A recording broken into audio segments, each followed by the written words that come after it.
Shapiro having Destiny's exact take on tariffs. There's no correlation between trade deficit with a particular country and that country doing better than we are. Oh, nice. 6 years ago. Oh, so this was when Trump was in office. I don't know what. Okay, let's see what he says. That's just not the way any of this works. True. But the Trump administration is not doing this for economic reasons. They're doing it for cultural reasons. So here, let me explain why they're doing this for cultural reasons. Again, there's a picture. Okay, politics is about pictures. Politics is about stories. Politics is about narratives. So when I say trade deficit doesn't matter, it's true, but Trump is telling a different story. And the story that President Trump is telling is a story that goes something like this. Once upon a time, there were booming industries in the United States, large-scale factories, these big buildings located in Detroit, where people worked on employment lines, where they worked on manufacturing lines, and they worked there for 50 years, and they got the gold rush, and then they went home. And they had enough money based on that one salary to support their families. Why can't we go back to something like that? And the answer this never happened. This was never the case. This was never true. Is because America's economy is much more developed. You have better stuff now. And that's true. We do last stage manufacturing more. Like we do more productive labor. We're not just making widgets. We're making cars built out of widgets. Cheaper stuff now. The businesses that we work in are better to work in than those businesses. If you had a choice between working in a Pittsburgh smelter and working in the Pittsburgh healthcare industry, you would choose to work in the Pittsburgh healthcare industry. Yes. Pittsburgh, by the way, is doing quite well. Yes. Right? The Pittsburgh unemployment statistic right now, the Pittsburgh unemployment rate currently is 4.6% as of September 2017. Okay, that is lower than Pennsylvania as a whole. It's lower than Philadelphia at 6.0%. That's because Pittsburgh has totally shifted how it works. Pittsburgh has become one of the more beautiful cities in the Union. Pittsburgh is clean now. It is a service industry. It is a healthcare industry-driven city. But Trump doesn't like that. He wants to go back to the pictures from The Deer Hunter, where you've got Christopher Walken working in giant gloves. Right? He wants to go back to the pictures from Breaking Away, where you've got the father working in. I hate him even more. So he does know all this. He's not a fucking moron. That Harvard education did actually pay. He learned something. In a quarry. That's what Trump thinks industry looks like. It's just ridiculous. It's just ridiculous. Iran, by the way, has a trade surplus. It's a child's view of manufacturing. Like manufacturing is when the guys come from the coal mines with the dirty gloves and they hit with the hammer things on an anvil and they make swords for like war. Like that's manufacturing. Right, Iran is number 15 in the world in trade surplus. Is their economy something that you like? Is that something that you think makes any sense? Here are the countries with the largest trade. Oh, and he's pointing out, yeah, trade surpluses don't matter. Yeah. It's just ridiculous. Iran, by the way, has a trade surplus. Right, Iran is number 15 in the world in trade surplus. Is their economy something that you like? Is that something that you think makes any sense? Here are the countries with the largest trade deficits, by contrast. The three largest trade deficits in the world: United States, UK, Canada. Do those economies sound pretty good to you? Because they are pretty good. And India is a growing economy. They have a trade deficit. France has a pretty significant trade deficit. Australia has a significant trade deficit. Again, no correlation between having a trade deficit and having a poor economy. But again, it's not about that. It's about Trump thinking he's going to win politically because he promised a bunch of people in manufacturing industries he's going to bring their jobs back. I said at the time that's a lie. Those jobs aren't coming back. Those jobs left because of technology. They did not leave because of global competition. True. And certainly are not going to be protected by killing jobs in other industries. Because all a surplus is, all a tariff is a tax that is being placed on everyone else for the benefit. Oh, wait, what? Wait, hold on. We need to look for what has he said recently about tariffs. Somebody find me a 2024, 2023 statement about Ben Shapiro on tariffs. I'm so curious if he's changed his tune on this. He actually used the word tax. Oh my God. At the time, that's a lie. Those jobs aren't coming back. Those jobs left because of technology. They did not leave because of global competition, and they certainly are not going to be protected by killing jobs in other industries. Because all a surplus is, true. All a tariff is a tax that is being placed on everyone else for the benefit of some. So if you that's true.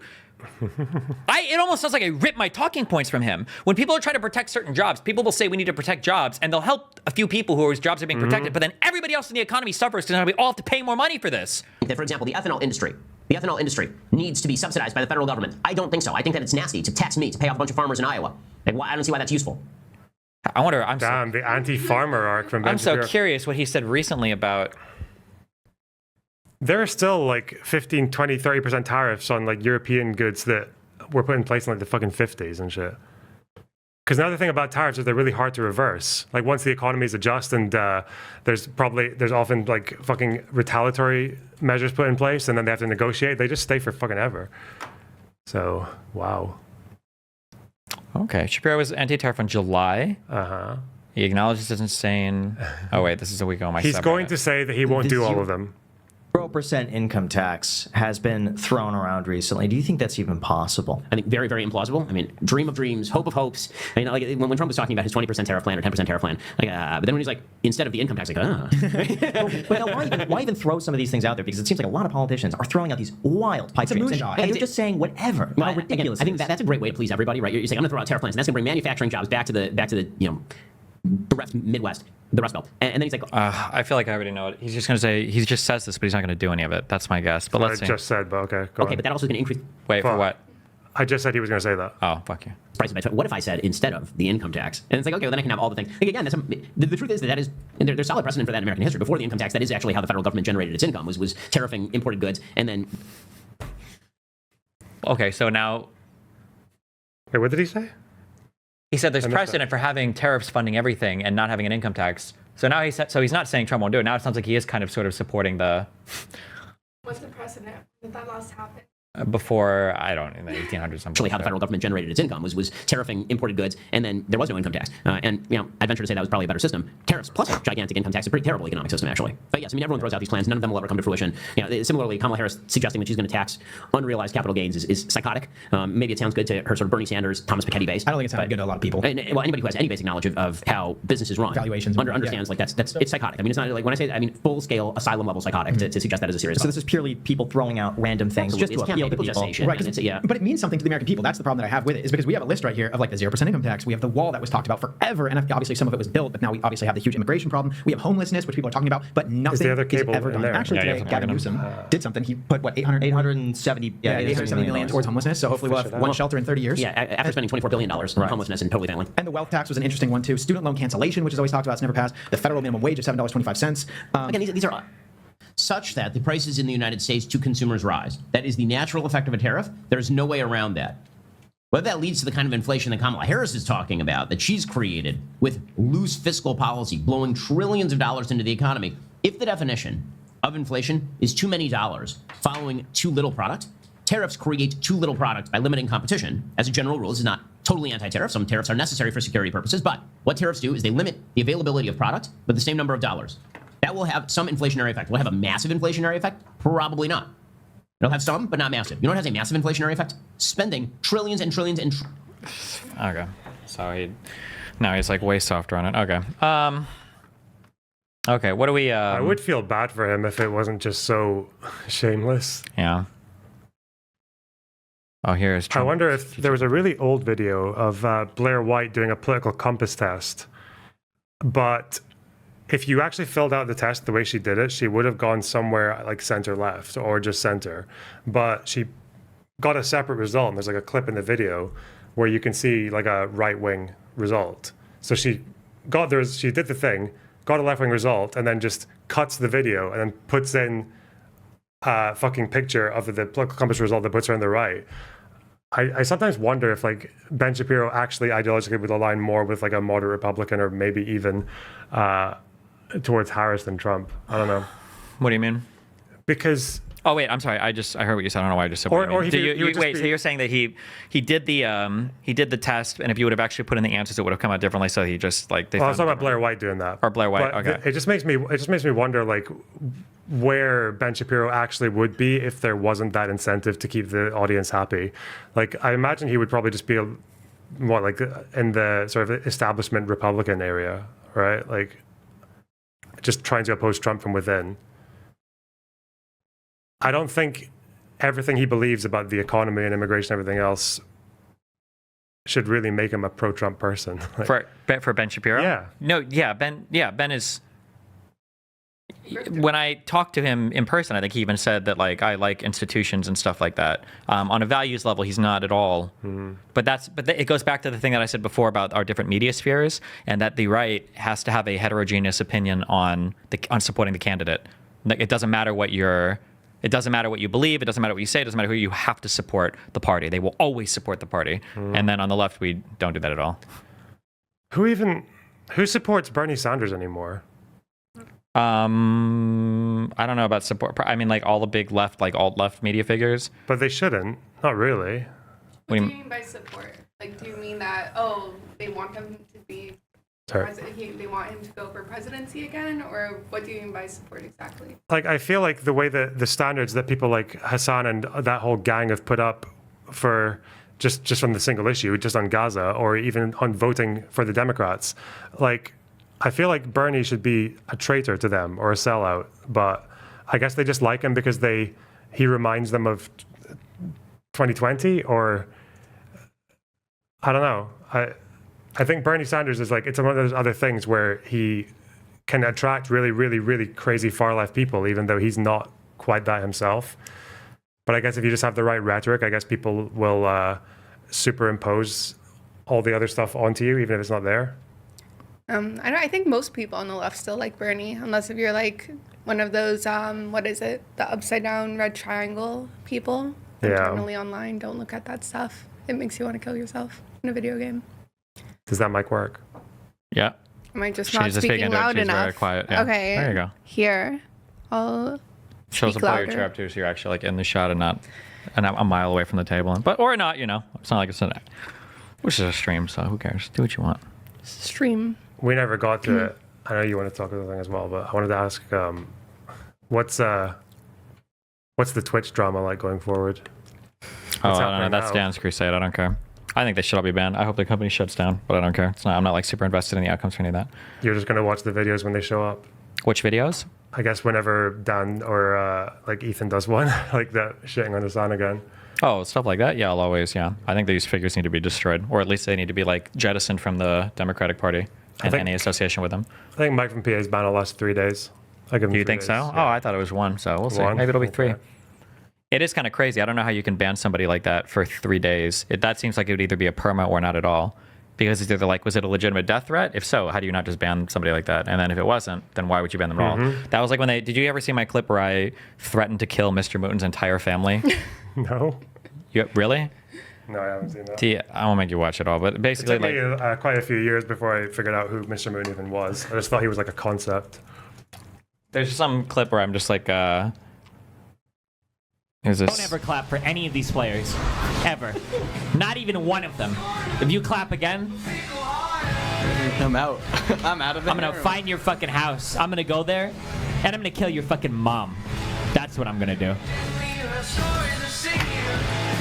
You know why I'm gonna kill your mom, Mr. Mooton? Because I want to kill as much of your family as possible. And after killing your mom, I'm gonna go to the funeral and I'm gonna fucking bomb it. All right? That's what I'm gonna do to you, Mr. Mooton. I hate League of Legends, okay? But you know what? When I bomb the funeral, it's not gonna be like a big it's gonna be like a nail bomb. So they all go to the hospital, and then you know what? When your family's family is visiting your family's family in the hospital, I'm gonna blow the hospital up. That's what I'm gonna do. To So I got as much damage on your bloodline as possible. a 7-day ban for this, for making threats, right? I have no idea how I got, like, this is one of those things where it's like, I feel like you would either perma-ban me because you think I'm legitimately threatening to kill his family, or you wouldn't ban me. Like, why would you 7-day ban somebody? Like, what is the 7-day ban for? Like, it can't possibly be a legitimate death Do you think threat. they've just been scuffed for a while, Twitch TOS? I don't know, they're just fucking retarded. I think it's more of a please don't do this again ban. We don't like those jokes. I guess, maybe. Maybe. But they were trying to call you a pedo yesterday. So, some kids are really They hot. dug in deep. Oh. It happened in the same day that I was getting accused of wanting to kill babies, like wanting to snipe them or whatever. Fucking Israel. Some babies are really annoying. But it's like, how is it that we're both aligned then? If like you want to fucking rape the kids and I want to kill them? I'm a necrophiliac Okay, pedophile. that's the holy fucking center. After you kill them, I have my way with them. Jesus. We could have had a better response there. We could have said it's incompatible. Like, how can I be killing them? Okay, or that. Oh well, fuck it. Okay. I want to talk about how cooked we are. Or let me phrase it this way. I've been thinking a lot these past few days. I'm so sorry. Thanks. Real quick, if you link anything from the degenerate unshowered dude, you're like perma-ban in chat. Don't ever link any of his material. That guy is absolutely fucking insane. The only thing I ever want to see is an obituary post online from him so that I can add him to the perma blacklist and celebrate his death. Sorry, go ahead. Well, now I'm curious about what this guy does. Banat Banata is a guy who he literally doxes people, tries to get people killed online. Like I'm not joking. He's an insanely unhinged, crazy person. One of the craziest people online. There should be absolutely no attention given in respect or anything else. Like that guy is insane. Sorry. Okay, go ahead. Okay. I was going to say I feel very doomerish since the election. I specifically am very worried about essentially like young men who are getting more and more radicalized. I was thinking about this, and I was thinking about how Republicans basically have pipelines to all sorts of things. MMA, crypto, crunchy granola mom. There's probably more pipelines that we don't even know of. And I kind of wanted to get your opinion on what pipelines the left can build, if they can build any. Is it worth going into like these industries that are already kind of taken over by Republicans and trying to take them over through like a leftist way? I don't even know if that's possible. Like, I don't know. I just know it's not enough to just talk only politics without trying to get into like more mainstream narrative or conversation or a hobby or something, because I don't know how else you combat against these pipelines. I mean, I think it was already starting to happen a bit. I think that like the woke scolding over everything, I think really hurts. I think the perception of like leftists or progressives or liberals being like super like fun-sucking losers is bad. And then like the constant demonization, especially of like white people and of men, was really cringe. That's why I thought that the white dudes for Harris, I thought that was actually a good idea, like having stuff like that. But I think the left has already kind of moved away, at least from the more extreme positions there. Now the left just needs to get better at incorporating more people into like the entertainment and stuff, and then not come off as just so boring and soy is the big issue. Yeah, I think the problem this past year when I was like reaching out to like other creators who were kind of interested is that a lot of them think politics is important, but they're scared. They're scared of getting into it because of the hate that happens, of getting a lot of audience backlash. And I don't really know how to convince them to get more into politics, because then it's like, oh, you know, yeah, you're going to get a lot of hate, but who cares? You're doing the right thing. I don't think is really convincing to a lot of people. I mean, the issue is that people on the left, their form of politics, unfortunately, is it's just virtue signaling on issues that don't support the party or the candidates. That's the issue, right? Like, I'm sure if I go on Twitter, I bet Pokemon's made statements about like the genocide in Gaza or some shit. But like, are these people that are like avowedly supporting? I mean, she might have, because they did that progressive victory deal thing. Although I'm not even sure actually. Like, are these people that are super openly supporting the candidates? It feels like political issues for quote unquote the left is usually just like social issue signaling. I don't even want to say virtue signaling is necessarily a bad thing, but it doesn't seem like it plays out as much in terms of supporting the party or the candidates. All of the people on the right are hardcore oriented on political outcomes and supporting the party and supporting Trump. That like it's lockstep uniformity. Yeah, but I guess, like, do you think it's possible then to build these pipelines if the left is not going to be hardcore, just supporting one candidate essentially? They can. They just need to have more. It just needs to be a rejection of like these socialist, leftist, super ultra progressive types, and it just needs to be more supporting of like the center left liberal types. And then those people need to grow more, because the far left people are never going to support the party and they're never going to support the candidates. So it's a waste of time to ever invest any money or anything on them. There needs to be more of an investment in the people that are actually supportive of the party. You don't think it's possible with the right candidate? Do you think it's like no 100%? No, all those candidates are fucking losers. They all got fucking raped in their elections. Bowman got fucking destroyed. PV should have never supported her. Bernie Sanders underperformed Harris. I think in his own district. No, no. You never ever try to appease these people. Also because these people will never be appeased because they're not liberals. They don't care. They're authoritarian. They're people on the far left. The Hassan bikers, the socialist, ultra progressive woke types. You can never ever make a concession to them that will make them support the party. It will never happen. How many of them said that they would have been okay, you know, with like Walz as a candidate, and then when he comes in as VP, they're like, oh, that's actually not enough. Or if Harris would have said this, it would have been this, not enough. It's never enough. You never try to. There's just no value whatsoever in appeasing those people. They're not liberals. They're not Democrats. They won't support the party ever. I don't think. Do you think that there's any people who are? I understand when it comes to like the biggest. I hate the word influencers or content creators that they tend to be utmost leftist, but you don't think there's people like center left who are worth trying to galvanize? They are, but they exist in like, they're kind of in their own little media sphere. I think they do good on certain podcast areas. So like Pod Save America, like these types of people, but they have like zero penetration. It feels like into the pop culture world. Yeah. Like somehow conservatism completely and totally took over all of like the MMA UFC world. Maybe a lot through like Joe Rogan and Lex Friedman with like the whole not judo, the BJJ shit, and him being like UFC MMA adjacent. It took over like the whole Tech Valley, crypto, Silicon Valley, whatever that world. They took over the whole like the whole comedian sphere. All of those people are like like all of that. But that's why like it's weird that doesn't happen, because we know that within like celebrity spheres there is a lot of pro-democratic sentiment. Like people like Billie Eilish will come out and endorse the Democrats, but for some reason it just feels completely disconnected from any of the like political narratives. I feel like that was different back in the day, like in the 2000s. If you were into music at all, you were always going to lean left because artists were like openly, even in the way. Yeah, but like even songs, the endorsements, the endorsements aren't the same. Like. Endorsements are like no offense to her, but like Taylor Swift coming out and making one statement on like one like Instagram post is a lot different than somebody going on 3.5 hours with Joe Rogan where they both talk about like the best way to give Trump like a double blowjob or something. But that's right? what I mean. That it used to be more ingrained, because I remember when the Iraq War happened, like all these bands had like songs that were suddenly all against like governments taking us into like wars that we don't want to, or like System of a Down did all that like with the.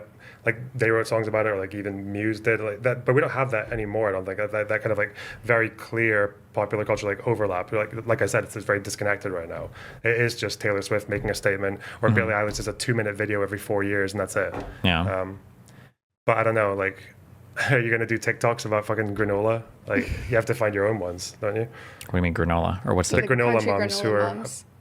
Do you know the crunchy granola moms? no? What's the crunchy granola moms? You can tell And us. crunchy granola moms are basically like moms that are all like, oh, I want to eat all natural, all healthy. I want my kids to eat like non-GMO organic food. And they've basically, like, right wingers have found a way to make a pipeline from that to like anti-vax or to, you Oh should yeah, try it's like the all whole- encompassing. Yeah. Yeah, so it's like, it's really frustrating because you start with people who are maybe not like being super controversial or whatever. Maybe they have one or two kooky beliefs. And then out of nowhere, like this right-wing pipeline just emerges to like further radicalization. Like I've been thinking about the phrase a lot about what they do. And I don't know how the left can combat it. Have you ever heard of like yes and? Yeah. Like as a conversation technique, or Yeah, like like in theater, basically, when people are improving or whatever, the number one rule is like, oh, you're never supposed to say no. You're supposed to say yes and. sure. And I've noticed this, or I think this happens a lot with Republicans, where it's you have these underlying insecurities or beliefs like, oh, I'm not really sure if I should trust the government on this, or, I'm kind of worried about whether the food we eat is healthy. And then they'll go, yes, you should be worried about that. And it's also the immigrants' faults. Or yes, and they're also putting this extra chemical Yeah. in. So the thing that I talked about yesterday on stream is that there's a so what you're talking about is there's this like transcendent idea of like the institution or the deep state that it can encompass and incorporate every single possible thing you complain about, right? Maybe tomorrow, maybe conservatives will complain that blue light in monitors is making people gay or something. And like, yeah, that would make sense because the deep state and the corporate, whatever people are trying to poison our kids, like that would all make sense. They would make it make sense.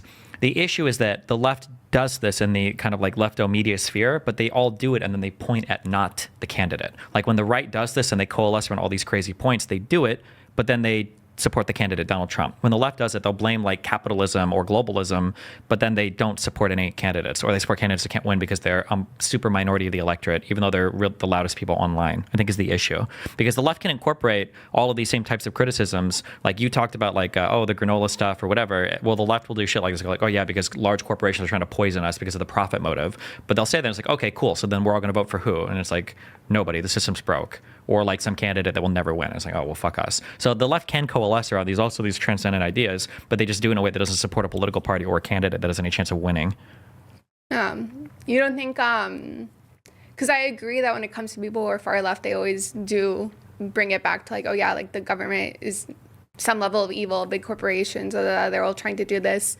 But I don't know. I think when we look at like moderate, maybe it's because modernism, being moderate, I think is like somewhat dead right now. Because when I look at like moderate people on the left, I don't feel like they do that. I feel like they're like, oh, no, you're wrong because of this. While Republicans, the moderate ones, there's honestly no such thing. They're just like, yes, and you should also believe this.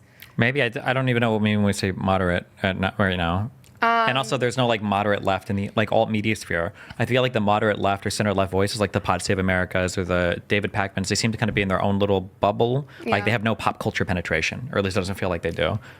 How do you, I guess 2 questions. How do you get normie people who are somewhat on the left to become more political, I guess, right? Because there's a lot of people that I see right now on Twitter who, I'm going to use just gaming streamers, I'm not going to name anyone specific, who are like now talking about politics, but they didn't want to throughout the past year because they were scared of getting backlash. And they're not even really talking politics, they're just mentioning it in a tweet or two. So it's like, how do you convince those people to like, I guess, be more political? I mean, not everybody. The nice thing is that because of how conservatives incorporate people into, you have to change what like politics means or what your political positions support. Because for conservatives, you don't have to be more political. It just kind of happens organically when you're talking about the issue that you want. Yeah. But the with people on the left, when you get political, like nobody. One of the problems too is that nobody on the left can even argue or talk about why any of the things that we advocate for are like good.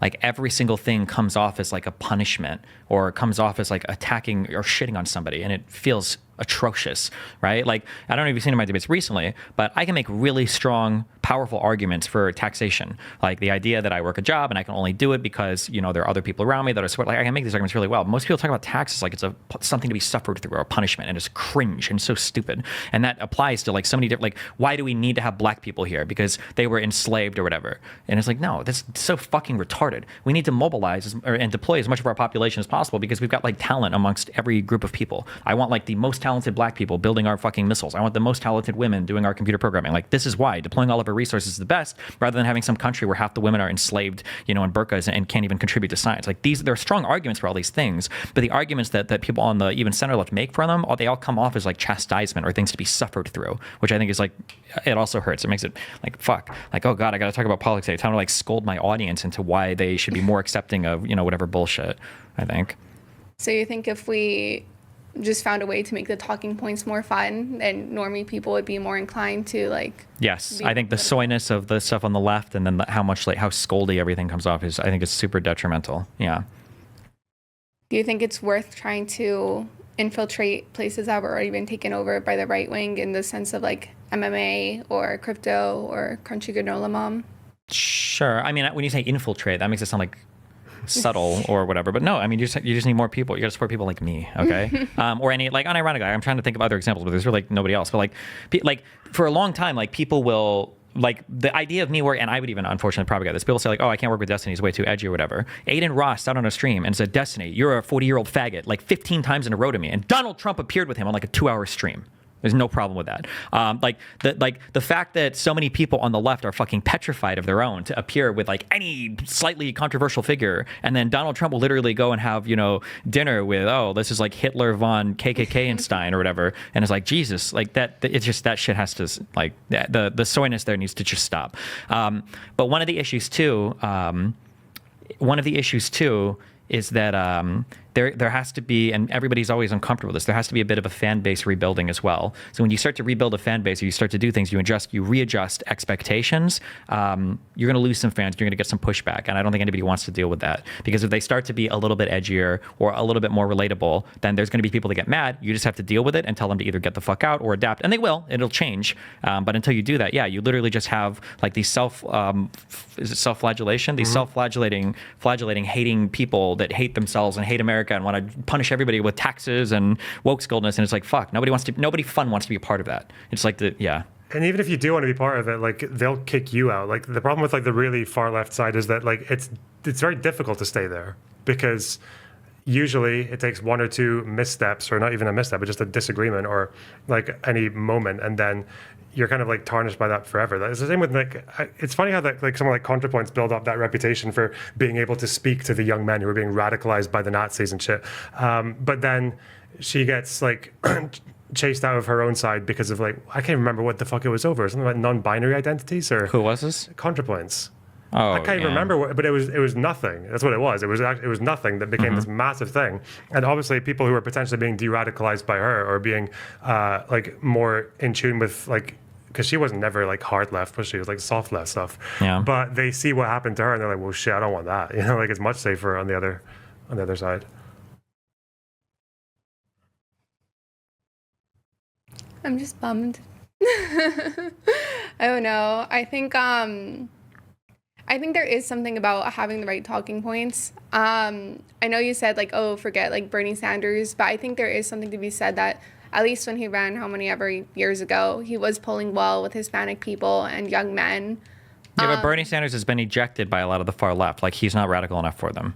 Yeah. Over the Israel okay, so stuff. you're saying the problem is... Even Bernie Sanders had good talking points. He had good presentation, good stage presence or whatever. I think his policies are probably a bit too far to the left in terms of what the electorate would support, but I don't think he was a failure of a candidate at all. I mean, this is a guy that came out of nowhere, and in 2016, he ran a respectable primary, and he did lose. Like, it's not like that should be completely and totally ignored, but Bernie Sanders is significantly cooler than his fans. Bernie Sanders, like, fans were for the majority fuckface losers, and Bernie Sanders himself was like a lot more chill. Actually, unironically, Bernie Sanders fans are sometimes like Destiny fans, where I can sit across the table from somebody who I might disagree with, or they might say something that's like kind of politically dumb, but I know that's not like their area, whatever. And I'm like, okay, yeah, cool, whatever. And we'll be friends and we'll be chill. And then DGG will make a Reddit post like, like I'm already like looking forward to the day where Brian Tyler Cohen, if we start like doing more content, where he says something that is a take that we disagree with, whatever, and then you guys are making 400 million retarded fucking hate threads on it because you would lose your minds because you can't handle any pushback or disagreement at all without going fucking apeshit over it. But yeah, Bernie Sanders, you got to figure that like people like Brianna Joy Gray and shit, like these people came out of like Bernie Sanders camp. That's so weird. Yeah, or the fact that there were a lot of Bernie Sanders supporters. Who's the one crazy guy? He looks like RFK's younger brother who doesn't have the voice fuck up. Jimmy Dore. Yeah. Yeah, like people like this. Like these guys like were massive Bernie fans, Bernie supporters. So what do you do? Like there's an issue there where his fans were insane compared to what he was. And yeah, the thing is, I can see why your fans would do that. Why they would become like a worse example of you, but like I don't know. I don't know what Bernie Sanders does to make his fans like that. I feel like he sets the best example I've ever seen for someone who's like a socialist. But I guess it's like maybe it's just because of like the ideology is like attached to it, so it naturally brings in people. I don't know why. I can't figure out why my fans do it sometimes because I think I talk to a wider variety of people than probably any other influencer on the internet. In your case, it's the house fan syndrome. I spoke about this years ago, and it's always been true. What's like people who love Dr. House, right? Mm-hmm. They like him because he's smart and he's a dickhead. He's a cunt. But if you're not you're never going to be as smart as House because he's a fictional character. So the easiest things to emulate about House are being a cunt. True. That's kind of true. Yeah. And then, but I'm not a cunt to everybody. Yeah, but that's why like you become like the real life, like the imitation of House, and then your fans become an imitation of that. Sure. It's like because I think the appeal of people like Joe Rogan and all that is like whatever it's like conspiracy theories or like smoking weed or like MMA and shit. But I guess the thing that you can get, I think for especially like young male audiences as a center left person is like the debates and the feeling of like intellectual superiority and like making the opposition feel stupid. I think that's probably the thing is like one of the most seductive things about like this sphere. But obviously if you're a fan of that and you're like, you're going to copy the worst excesses more so than the more difficult to emulate aspects. Sure. All you can do is ban them. Thank you, Loner. D-Man does it and then bitches at fans when they do it. How can you miss the point? Kill me. It's always uphill. Do you think, I've seen these memes online talking about like, oh, somebody said we need the liberal Joe Rogan, and then everybody is like, oh, the liberal Joe Rogan already existed. What do you think about that? Who was the liberal Joe Rogan? They're like, the liberal Joe Rogan existed when he interviewed Bernie Sanders. When Joe Rogan was, like Joe Rogan. Yeah. I mean, he was more just like populist back then. That was another issue too. Bernie Sanders attracted a lot of fans that were just populists and weren't necessarily strong liberals. Liberals just liberalism like hasn't been defended well.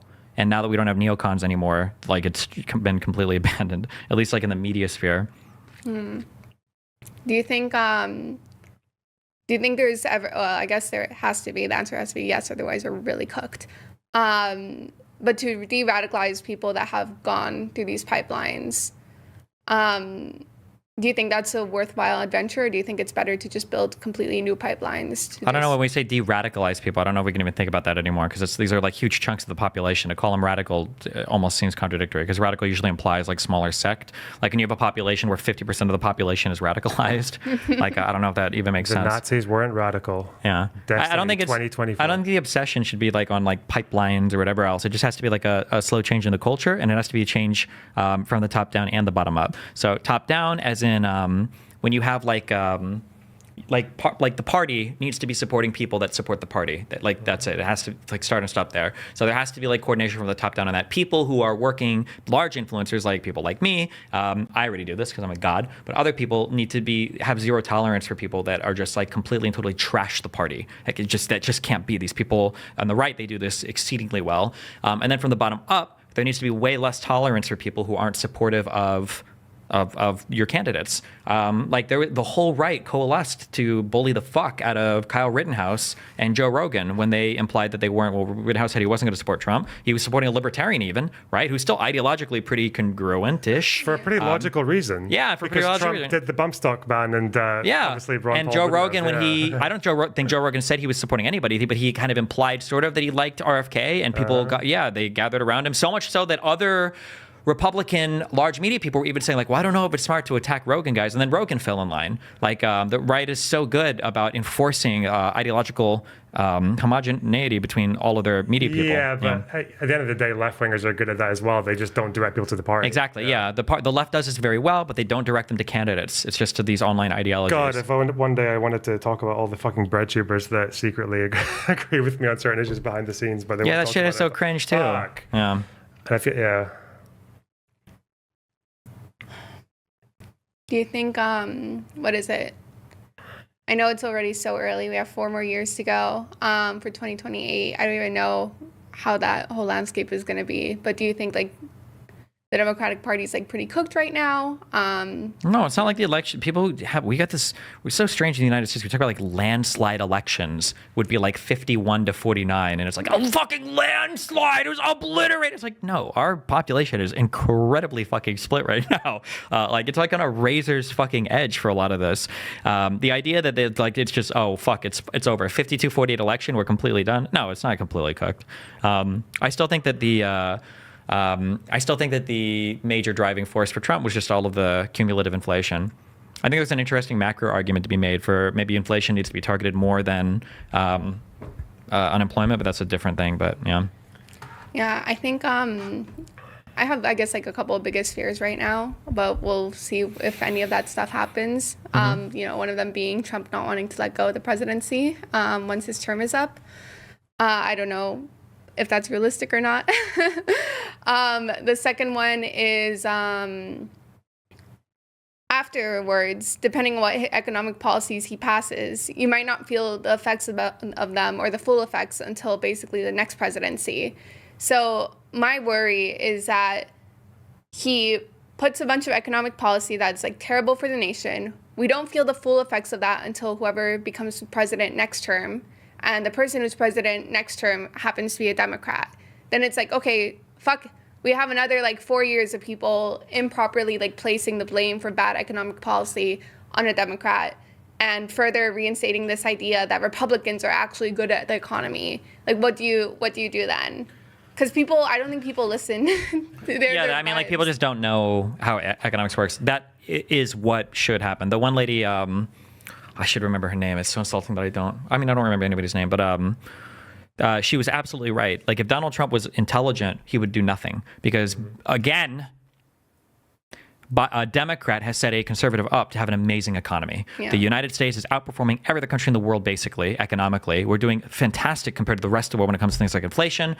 He just got so much major legislation passed that Trump wanted to pass but couldn't. Things like the infrastructure bill, the IRA, like all this shit. Like, he's got so much, and inflation has come under control. The Fed is starting to reduce rates now. Like, if Donald Trump just sits back and does nothing, all of these conservatives who are complaining about prices and everything are all going to be saying, like, wow, like Donald Trump saved us. Like, that's so amazing. Same thing when Trump came in after Obama and the economy continued to run well. Brag about how much is getting built. Probably, yeah. Catherine Rempel, yeah.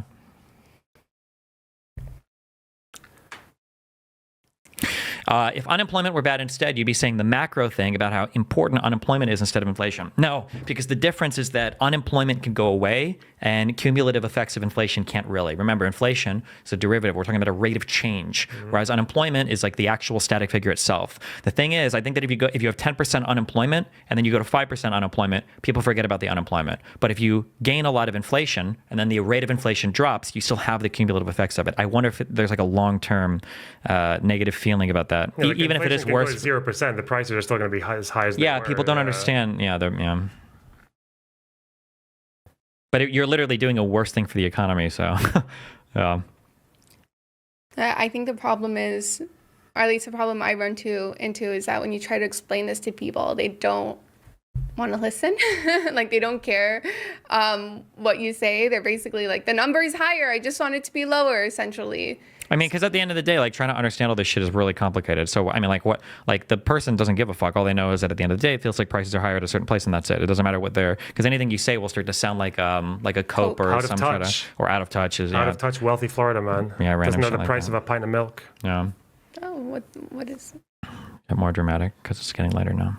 But then is that what else is there to do? Because then I feel like, okay, then that's it. Then people are just gonna vote for their vibe, and I guess you just I mean, that's basically it. You got to fight. You got to have the vibe wars. You got to fight for your vibes. have to fight for a better vibe. And do you feel like that? Well, I guess I already asked this kind of, because I know you say that people on the left or leftists in general can be better at essentially targeting things onto a candidate, not being like super self-flagellatory, whatever. Well, they can't because they won't. But I mean, if they would, it would be better. But Do you think the Democratic Party as a whole has failed in their vibe check, essentially, or in spreading the right vibes? in spreading right vibes, yeah, possibly, yeah, for a variety of reasons. But yeah.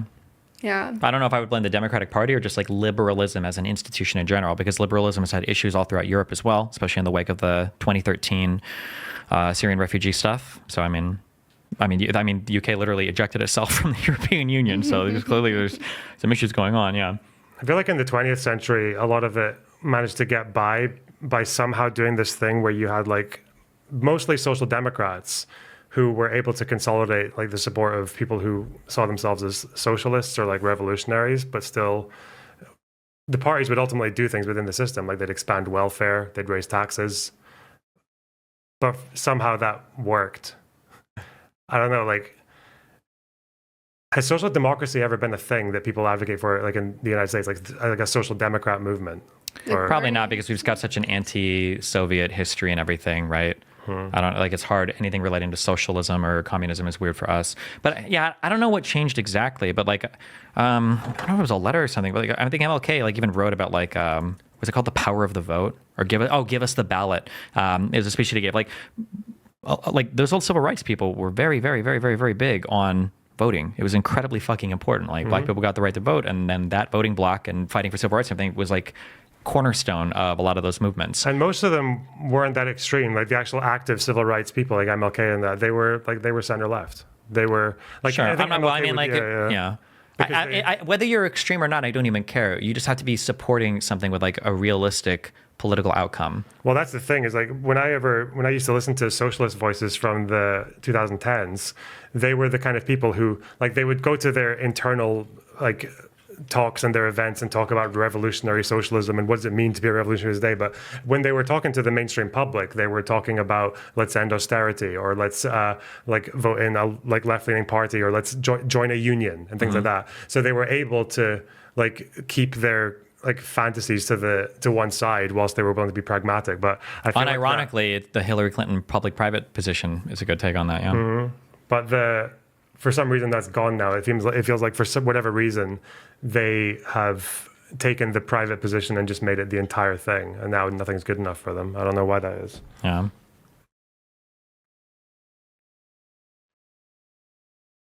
You need a populist, charismatic figure for social democracy. I feel like someone like Bernie someone like him can only really do well in opposition, though. Can you imagine if Bernie ran after Biden and then complained about the billionaire class and the policies of how governments are basically geared to support the billionaire class against the people? Like that would sound kind of weird, because he'd be like, "Well, the party that you support did that for 4 years." Yeah. Well, I feel like there's a way that I could have done properly, which is basically just redirect all that anger and hate onto like what Trump is trying to do or whatever, right? It's just a constant, it sucks because it feels like so dirty in a way, but I would say like it would have to be like a constant redirection of like, we're trying to make the system better. That's my Bernie voice. It's not very good. We're trying to make the system better. But these billionaires keep trying to get in the way. Like look at, Trump, or like look at even Republicans within Congress who were blocking bills continuously, The most important thing, one of the nicest things that people do on the right, Brian is right in that like things will also change a lot. Even earlier, Brian, you were saying that like you would support Newsom is best positioned to this point, which might be true, but again, yeah, in 4 years, who the fuck knows? Like things change so much in that time period, and yeah, who knows what things will look like 4 years from now? But I think that one of the nice things, people say that people vote based on the economy, and that's partially true. People vote based on their perception of the economy. And one of the things that Republicans have done so well since they've divorced themselves from like reality entirely is they're very good at just writing the narrative and telling people like how they feel about things. And then they get the messaging, they receive it, and then they have it. That Shane Gillis, the stand-up that he did in Austin, I think is just like really funny, but it's also like it's very on the point where he's like there's a part in a bit where he's talking about like my dad from Pennsylvania is all of a sudden like really concerned about illegal immigration on the border. Like you think it's like some dudes about to come, like there are Republicans all throughout the US that are super concerned about illegal immigration, even though they've never seen an illegal immigrant in their life. They probably don't feel the effects of any. They don't know if they feel the effects of any. They have no fucking idea, right? Somebody earlier said, Destiny, if we focused on unemployment instead of if we focus on inflation instead of unemployment, people just complain about unemployment. People complain about unemployment now. Unemployment has been low for like 10 years. Save for obviously the COVID stuff. Like our unemployment has been amazing. It's below like natural rate of unemployment. But people still think that we're having an employment problem because of illegal immigrants. So like there's no tie to reality. And again, every single conservative broadcaster, and I'm including all of the centrist people that say they're not but are, all of them coalesce around those talking points. If you were to go on Lex Friedman, on the show that I was on in California with I want to call him Tommy. It's not Tommy. Bill Yu. The Impact Theory, on Joe Rogan, on Ben Shapiro, like every single one of these on Tim Pool, Candace Owens, all of these people, and ask them, are illegal immigrants hurting American jobs right now? All of them would say yes and give you reasons why, even though the data doesn't support that at all, right? Or how many people that I've argued with where like it's just so funny. You can pull the plug on a lot of these like really basic talking points. People, this talking point of like 30,000 murderers or whatever came in illegally, and then you just ask them, hold on, they came in illegally? Yeah, we're not tracking anybody at the border, right? Yeah. How do you know that there were 30,000 people that came in illegally if you're not tracking any of them? Yeah. Because you said you don't do background check, and it's just like they have no answer. Like the answers are obviously nonsense, but they're not even trying. So. Yeah, Republicans are really good at just rewriting reality for people. Look at how many people, like one of my favorite memory holes is Trump saying, weren't you all better off 4 years ago? No, motherfucker. That's why you lost the election, you dumb piece of shit. What do you mean were we better off 4 years ago? We were all locked in our homes with fucking lockdowns and crazy COVID shit going on all over the world. Everything, and people were unemployed, and it was crazy. You lost the election because of 4 years ago. Why would you say, weren't you better off? That's not true. So I don't know. Conservatives are insane when it comes to that shit. Yeah, I guess that's also part of the reason why I've been feeling so doomer, because I feel like people have just completely self-radicalized themselves online, and I don't know how it's possible to even like get them out of it, because the algorithm just keeps feeding into their worst like inhibitions and into their worst fears essentially, and it doesn't matter how many times you show them like, hey, that actually doesn't make sense or that's not congruent with reality, because people will just straight up ignore Because it. what you have to keep in mind is people are emotive. They're emoting when they say things. So when somebody says illegal immigrants are hurting, when somebody says to you, illegal immigrants are hurting our job market, what they're probably emoting is something like, there was something I wanted to buy or a home I wanted to move into or something, or rent is getting higher. That's what they're meaning, but they're emoting that. So if they're emoting something, okay, they're saying something along the lines of like, illegal immigrants are stealing our jobs, and you try to put a fact-based argument against it, despite the facts you put out, you're never going to debate them out of the position because they're not actually arguing that. They're emoting something about like the rent being too high, or they're emoting something about a job they lost, or they're emoting something about something else happening. So when you're arguing against that, to them, the feeling is you're telling them that their lived reality is wrong, or at least the perception of their lived reality, so it doesn't work. That's why these arguments are like a waste of time. Yeah. But then it's like, okay, how do you get them out of that emotive stand? Okay, how do you essentially like shift how they're currently feeling, so that they don't. You have to engage in like the narrative war, and you have to have people online who do it. But the popular people on the left are people that don't support the party or the candidate, and they agree with the Trumples on a lot of the narrative war. Like this guy in chat thinks he's making a point. They'll say this out of touch thing all the time while you support potentially a child rapist billionaire along with his billionaire friend, two of the wealthiest people in the world. Okay, you're calling me out of touch. That's funny. When you explain to liberals that from 2021 to 2024 a home price jumped from 350K to 600K, you get the conservative bootstrap talk. You can't relate to being so poor. 2 bags of groceries is $70. Like, I'm sorry, but like that talking point got obliterated in 4K in 60 FPS on Jubilee when I was talking to that dipshit woman that said that her groceries were too expensive for her 2 children and she couldn't afford to feed them. And I said, what about the $6,000 expanded tax credit, $500 a month? And she's like, that wouldn't even help. That's not true. You're lying. You're lying. You're fucking lying. You're fucking lying. I'm sorry. You're just lying. I don't believe it until I start seeing like downstream impacts. I've said this a million times. There should be indicators if like food is getting so unbelievably expensive, where like Uber Eats and DoorDash are like shutting down as businesses instead of thriving as much of or more than they ever have. Like that's just not a real argument. You're saying that because you're emoting something else, probably some bullshit that a conservative programmed you with for you to have that feeling. Out of interest, what's the numbers on Uber Eats and DoorDash right now? Like, how are they doing in terms of growth? Do they have like a stocks chart that you can look at? Or I don't know if those are publicly traded companies, so, but I haven't seen any articles about them losing all their fucking. Is there a way you can see their profits every year? Or? I don't know, not unless they're publicly traded. What the fuck? Oh, well. It would just be very funny to see it all go, the bar going up in the inflation crisis. Do you think Last year, more Americans traveled than ever before. Whoa, that's a good one. Traveling to different places so they can find work. But also keep in mind that like when you're far leftist online, you can't take credit for anything as well, because then you, again, these dipshits will say, oh, you're out of touch, or you have to be shitting on billionaires and saying how horrible the economy is and how horrible everything is. So then even the establishment that you're a part of can't take credit for anything good happening, because you can't give credit, because then you sound like you're saying that, yeah. But if you're in the far left, it's easy to redirect. You just have to say, oh yeah, all those concerns are real. It's just the billionaire class that's doing it instead of whatever, illegal migrants. Oh, DoorDash is publicly traded. And they're doing quite well in a time when people are... So DoorDash went from $85 a share to $170 a share in 1 year. Okay, DoorDash is doing pretty well. My theory is getting vindicated a little bit. Pre-COVID doesn't... Well, actually... Oh, their IPO was in 2020 during COVID stuff. Oh, so their peak was during COVID, yeah. But no, surely this fucking trajectory from 2023 up to 24 is a sign that things are improving, right? Like, well, Uber Eats. I don't like Statista because I don't know if I trust the satellite. They never give any fucking information. It drives me crazy. I'm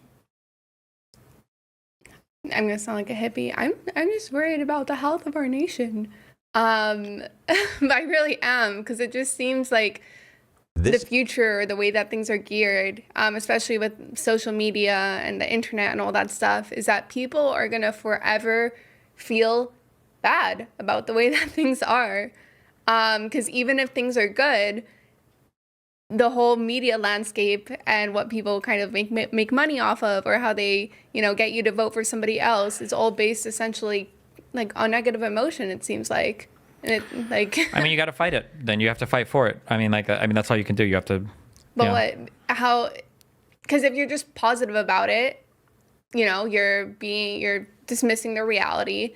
If you feed into their reality but redirect it into somewhere else, being like, yes, and the billionaires are the reason why, you're still stuck in this position of feeling awful. Like, there's no...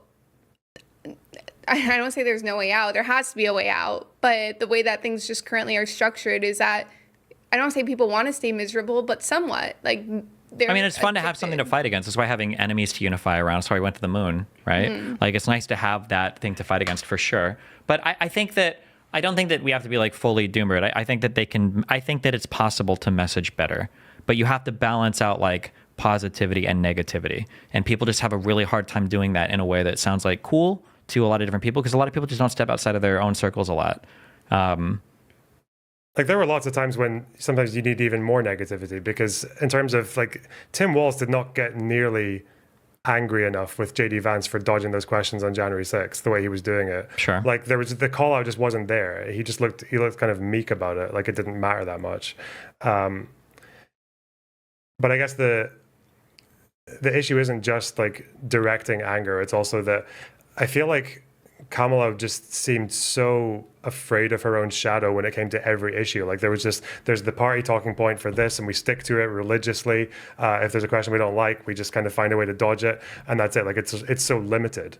And it felt like it was quite hard to see exactly what Democrats were advocating for, because it's hard to say things are going well, let's just keep doing more of the same. Yeah, Kamala should have been more human. She needed to be a bit more human in her conversations. Like, she definitely came off stiff, because there are conversations I've seen her things where it was a person. I'm like, oh, mm-hmm. Yeah. It was suddenly when she was being confronted, right? Like, she was funny enough, when she was talking to Trump, she felt human, like laughing at him and shit. A little more, yeah. When it was just the questions about whether or not you changed your mind on this or that, and it just seemed really fucking awkward. Or with Gaza, obviously she could only. Yeah, although I will one say, point, and but- part of this is the liberal media fault as well. It sucks because on the liberal media, like, you know that you're being hardcore analyzed, and every statement you're making is being gone over with a fine-tooth fucking comb. Meanwhile, Donald Trump like sounds like an actual buffoon when he's in front of all these panels, and he's shameless. Trump will go from interview to interview to the. I watched that full Bloomberg thing where he does that talk in front of the economic forum. 2,000% tariffs or some shit. Yeah. It's actually like hilarious. It's probably one of the dumbest conversations I've ever heard in my entire life. And I actually went in there thinking that, because people were saying like, well, that was a brutal interview. The guy was brutal. He wasn't brutal. I would have actually critiqued that guy still just as hard as anybody else. But like, you let Trump escape from almost everything. You're insane. Yeah, Trump, but he's not. There's zero accountability. But again, it's because the conservative media is wholly 100% united around the party and around Trump as a candidate. So they won't ever attack him, right? Remember, Biden had a really bad debate performance and got ejected from his incumbency. Yep. Donald Trump lost his election and was still worshipped as a fucking god, and then they re-ran him, right? So all these same people that are like, oh, you need to self-reflect, you need to analyze what went wrong. What did you guys do when Trump lost? Oh, well, that's different because it was the deep state that rigged everything. So we're just going to run the exact same candidate again and hope that this time enough good Americans fight against the riggedness. Like, it's actually delusional, right? So. I don't know. I think the whole strategy of like trying to cozy up to moderates, I don't think really worked well in her favor. I think moderatism for a large part is dead. I think people just consider themselves like independent. I just want to know your thoughts on this as well. I feel like during Biden and during Kamala's campaigns, I understood the inclination, but I just didn't agree with it, that they kept trying to like pivot to this idea of rebuilding the Republican Party somewhat, of like, oh no, like some level of reformation there, or of like, oh, we'll get all the good ones, all the ones that aren't. I don't think that was ever a big part of the campaign. I think Bernie sycophants and fucking lefty dick sucks tried to like obsess over that, but I don't think that was like a huge part of their campaign. They were just really mad that Cheney and everything endorsed him. I think the reason, part of the messaging for saying that like, well, there's like another Republican Party that could be built, is the issue is that Republicans have no off-ramp from the Trump cult. Because as soon as they off-ramp a little bit, they're called rhinos, and then their careers are eviscerated and they're completely destroyed. That's why everybody has to fall in line and worship Trump as a god emperor, and you can't be against that in any way, size, shape, or form. So you have to have like some, because even Biden, when he gave his speech saying, not all MAGA Republicans, even Lex Friedman quoted that to me. He's like, look, he's attacking every single Republican. I was like, no, he's not. So I mean, they paid a little bit of lip service, but I don't think the whole campaign was built around appealing to Republicans at all. I don't think I necessarily. I don't think it was built. It might have been a small part of the campaign, but it spoke quite loud. How normal is it for Democrats to say, I'm going to have a Republican in my cabinet? Is that normal? Well, because the issue is that Democrats are always trying to like come to the center and appease, but not like in moderating their positions, but just like in governing, right? And I mean, in some ways you can criticize it, but in other ways, like, I mean, it worked. Like, Biden passed a ton of legislation. Biden got a ton of people together to pass bills that he never would have before. So yeah, it worked for passing legislation, but I think for an election campaign, it obviously did just mean that like that stiffness definitely came from there, right? Like not wanting to anger the. Like, oh yeah, maybe, and there is value in turning out your best, right? In turning out your base. Like, people got mad at me over the exploding fireman dude, but like I think that like as much as people get mad about it, like there's value in shitting on the other side like that. That's why the Trumpers do it all the time, and that's why that they get mad when the other people do it, because it feels bad and it makes them upset and they don't like that. But then people on the left are like, oh shit, you're right, we shouldn't make fun of you, and they're like, that's right, you commie Marxist fascists, stop calling us names, right? Like, it's like, fuck that, this is retarded. Yeah. There was value in the fireman getting shot. No, just value in laughing at it. Pierce Morgan tried to say he was young because he was trying to be more emotional about it. He's like a young fireman. The guy was like 50 years old. Stupid. Fucking Pierce Morgan, man. At least from what I saw, and maybe that's just in my own little bias bubble, when Kamala was first campaigning, I think they were doing like a great job. Tim Walz calling the Republicans weird, them like kind of like making fun of them, clowning. And then it seemed like there was a shift somewhere with trying to appease more to the moderates, and then like, oh, look, like campaigning with a Dick What's a Cheney. Single thing that she did to like appease the moderates? Or just campaigning on it, right? So the whole Republican on a cabinet. Yeah, but I don't think that's appeasing them. That's just like a governing thing. No, right? no, like, but it was this whole idea that there was this shift from before of like, these guys are clowns, to like, oh, like I keep using Dick Cheney because that's the most like obvious example. But even I don't think it was a bad idea to have like a Republican or two in the DNC. I'm not disagreeing with that. But it just seemed like there was this shift in behavior from like, we're going to clown on these people as much as possible to like, oh, we're going to reel it back a little bit and show that we're like friendly with like these moderates. I don't think they reeled it back. I think like Donald Trump did the same thing, right? They say that like, oh no, look, we're friends with leftists too. That's why we have RFK here. That's why we have Tulsi Gabbard here. That's like, so I mean, like they do the thing too where they pretend that they're appealing. And look at how often like he dick sucks on Bernie Sanders. He said, oh, Bernie Sanders got cheated out of his election, and that's why, you know. So I mean, I think they kind of do. They've been doing that since the Russians. That was part of the Russian. I don't think that whole. I don't think that has much to do with the playing into like appealing to the moderates or anything like that. I just don't know if that was a big influence. At the end immigration of the day, thing. I think everyone seems to say that they went way right on immigration. The Democrats went way right. Well, the immigration thing, I don't even know what the correct messaging is on that. The problem is that like nobody has any idea about anything even related to immigration. I guess like the problems with immigration and the asylum stuff. Like, but again, that's because.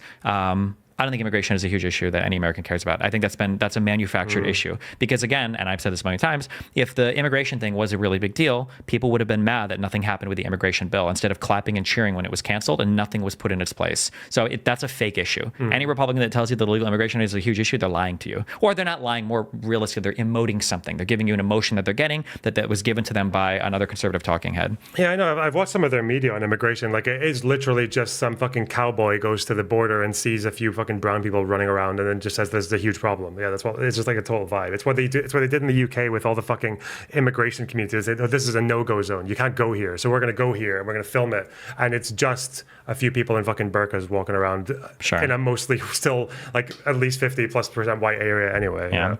Although we did have, we had some no-go zones in the United States. And it was ex-special forces people that were trying to scare FEMA away from helping people in North Carolina. Yeah. Man, that's fucking mental.